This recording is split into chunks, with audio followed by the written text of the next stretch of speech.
So during an interview, जब आप interview के टाइम पर हैं, तो जब भी आपको कोई कोडिंग की प्रॉब्लम दी जाए तो you should think of that, वैसे तो हम ये रितंबरा टेक्नोलॉजीज में टेक्निक्स बताते हैं कि किस तरह की प्रॉब्लम में किस तरह का डेटा स्ट्रक्चर और किस तरह का एल्गोरिदम यूज करेंगे. फॉर एग्जाम्पल अगर आप बार बार मिनिमम या मैक्सिमम निकाल रहे हैं तो चांसेस है कि आप कोडिंग में हीप यूज करोगे.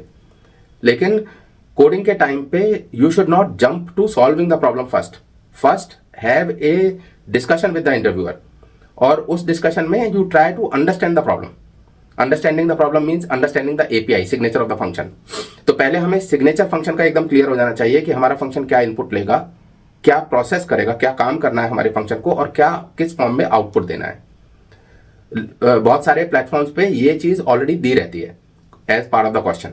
लेकिन जब फेस टू फेस इंटरव्यू है उसमें इंटरव्यूअर ये चीजें नहीं बताएगा. फेस टू फेस इंटरव्यू में क्वेश्चन थोड़ा एब्स्ट्रैक्ट रहता है, इतना क्रिस्प क्वेश्चन नहीं होता.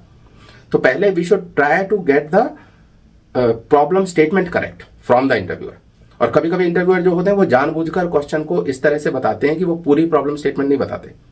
वो ये एक्सपेक्ट करते हैं कि बच्चा मुझसे ये क्रॉस क्वेश्चन करेगा कि अच्छा ये बताइए कि इस क्वेश्चन के लिए इस चीज के लिए कैसे करना है ना. Can the link list be empty, क्या ऐसा हो सकता है कि लिंक लिस्ट में नेगेटिव एलिमेंट्स हैं, है ना. मान लो you are finding your question is to find the largest sub array in an array with maximum sum, मान लो कुछ इस तरह का क्वेश्चन है. तो आपका पहला क्वेश्चन तो ये बनता है कि एरे में नेगेटिव वैल्यूज हो सकती हैं या नहीं हो सकती. This is the first question, right. So you should clarify the questions, don't just jump to writing the code. After clarifying the question develop the logic, और बीच बीच में उस लॉजिक को इंटरव्यूअर के साथ वैलिडेट करते रहो कि sir this is what I am thinking, this is what I am thinking. अगर आप ये सोचो कि आप पूरा कोड लिखने के बाद ही इंटरव्यूअर को दिखाओगे तो उसमें कई बार डिस्कनेक्ट हो जाता है. तो just remain connected with the interviewer. Whatever you are thinking, think it loudly, and keep having that discussion with the interviewer.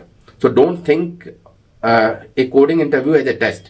Think of coding interview as a discussion with the interviewer, and obviously you will have to drive that discussion. So 80% of the time you will be talking in the interview. So this is how you should be approaching the question.